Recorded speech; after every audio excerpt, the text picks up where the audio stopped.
21st century, the U.S. has become increasingly dependent on foreign oil to meet our enormous energy demands.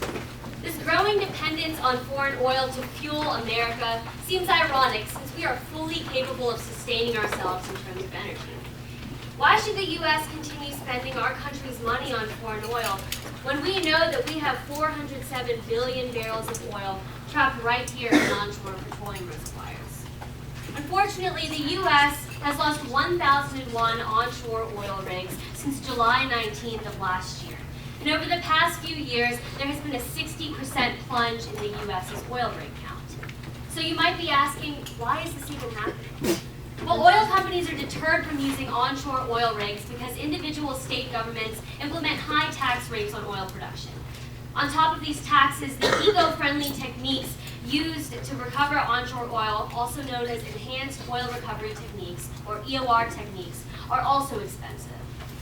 These high tax rates that I've been discussing are two individual rates. One is a standard tax rate, and the other is a royalty tax rate. My proposal incorporates a three-step process to abolishing this problem.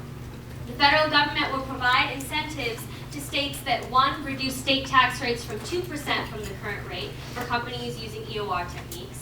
Two, levy no royalty until the company recovers all expenses of an EOR project. And three, allow the Department of Natural Resources to work with the companies to negotiate a royalty rate between 5 and 15% after the oil company has started creating revenue. Though my proposal gives oil companies greater accessibility to states' onshore oil rigs, it also works to encourage more eco-friendly production techniques that I would be happy to discuss during debate. Thank you. Thank you, Delegate. It is now time for for technical questions. Are there any technical questions? Wisconsin, Ohio, Model United Nations, Michigan, New York. Both of you guys, please. Florida, Michigan. William Brown, Wisconsin delegation. Thank you, Chair. When did the U.S. first start doing onshore drilling? The U.S. started onshore drilling in the early 1900s. Thank you, Madam Chair. James Caswell, New York State delegation. How many states within the United States have substantial amounts of oil in their territory? I don't have the exact number, but around 37 to 45. Natalie Thompson, Michigan delegation. Could you describe the environmental impacts of the EOR techniques that you described? Of course. There's one EOR technique that's being used primarily in the U.S. as well as in countries such as Saudi Arabia, and that's carbon dioxide injection. Essentially what it does, it takes carbon dioxide out of the air and injects it into a well, so it gets rid of two problems, both CO2 in the air, and it makes oil recovery a lot easier. Thank you. Colin Black, Pennsylvania delegation. Thank you, Madam Chair. So to confirm, your bill is only reducing the taxes of states that do have oil. Yes. Katie Brown, Pennsylvania delegation. Thank you, Madam Chair. Do other energy generation techniques have similar tax and royalty rates? I am not aware of that. Matthew Nowell, Ohio delegation. How many oil spills were there in the United States within the past year? I'm not aware of that. Thank you. Justin Greenman, Model United Nations delegation. Thank you, Madam Chair. What would you say are the current average state tax rates for these oil fields? It actually differs per state, but the CTRR, which is the combined tax and royalty rate, can range anywhere between 25 to 38.7%. Thank you. Thank you, Madam Chair. My name is Jacob Ramos, and I am from Florida. Is the EOR techniques, does that include fracking? It is not. Okay, thank you. Are there any other technical questions on the floor? Texas, Indiana. Zachary Taylor, Post, Texas. What percent of the world's oil is from America? I have that statistic. We have around 18% of the world's oil. Thank you. Jekyll Flores from Indiana. Where did you receive your sources for these statistics? Actually, last Time for technical questions has now elapsed. We'll move on to pro-con debate. Is there a clause speech on the floor? New York.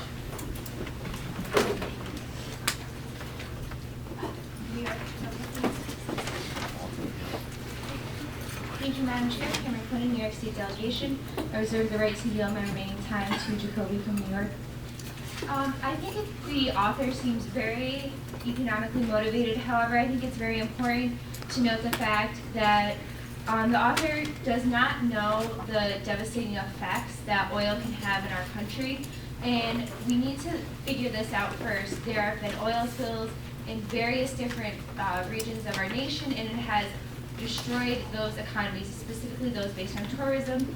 And I also think it's important that we keep in mind that taxes are collected so that we can continue to fund extremely important government programs, and I think that we just need to keep that in mind.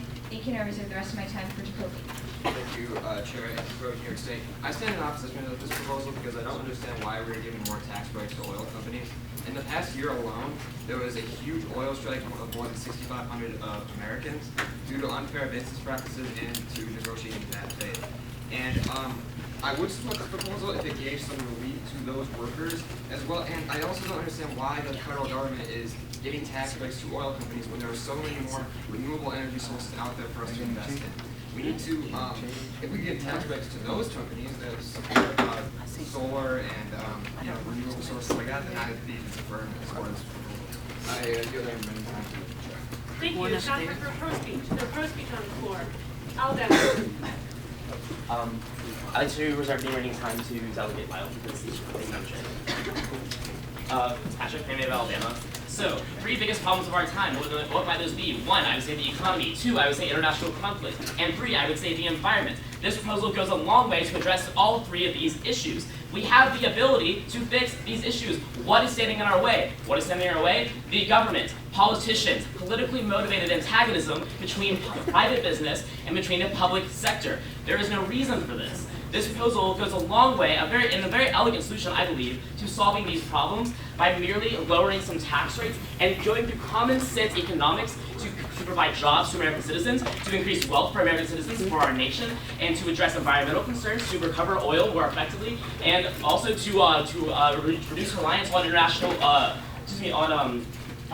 oil, much of which comes from people which we are entangled and literally in war with. Right now, we are in a war in the Middle East, whereas we are getting a lot of this oil. So I think this proposal goes a long way to solve these problems, and for that reason I urge you to vote it Lily. I think it's been very well constructed, and I think the author is very well researched, and I don't have any time to delegate Iowa. Drake Lobson, first off, I'm going to say, if you all heard that, it was awesome, and I agree completely with what he said. Furthermore, this is a great proposal. We have to reduce our dependence on foreign oil. We can't unsubsidize oil companies, as the previous delegate might have mentioned that, with giving it to renewable resources. We have to find new energy resources. We can't depend on oil forever. But if we unsubsidize oil production, your oil is going to be $6, $7 a gallon, and none of us want to be paying that price.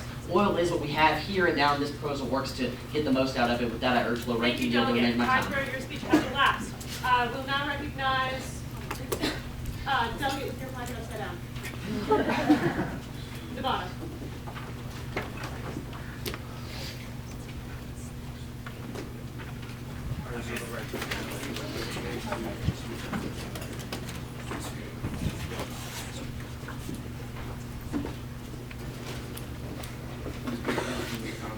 Delegation. Mine's short and simple because we say that we are dependent on oil, but we have 700 million barrels of oil here in the United States. And let's face it, oil will run out at some point in time eventually. So whenever the rest of the world runs out of oil, the United States will still have oil. So I say we should not do this because we should reserve our oil when we need it. I reserve the rest of my time. Isaac Weiss, Commonwealth of Kentucky, will the author yield to a series of technical questions? Yes. Is global warming real? Yes. Is global warming man-made?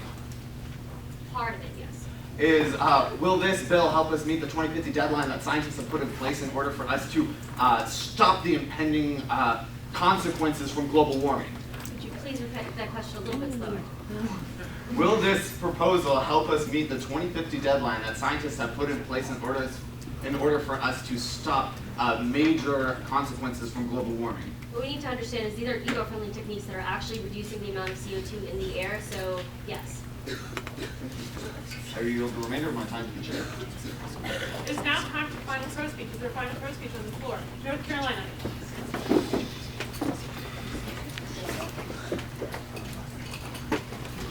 Raleigh, North Carolina, I'd like to reserve the right to give my remaining time to Thompson from Michigan.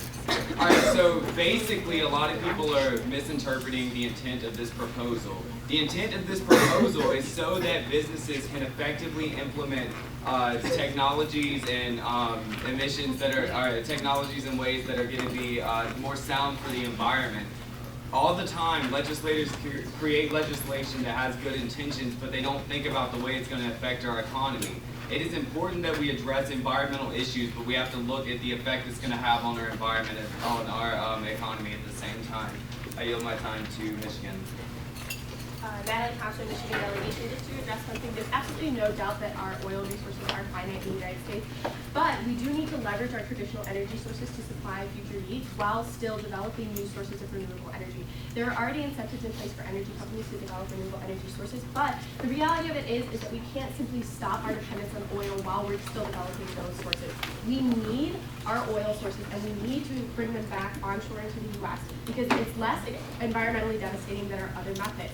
The EOR methods proposed are actually reduce the cost of CO2 storage because they take it out of other traditional storage places and pump it back into the ground. And it's the most environmentally friendly oil recovery method that we have. And if we are going to have a dependence on oil, which we do, we need to make sure that it's the most environmentally friendly procedure possible while we develop other sources of energy. Thank you, delegate. It's now time for final con speech, and the chair would like to remind delegates to please display their placards when they speak. Final con speech will be Merritt. Thank you, Chair.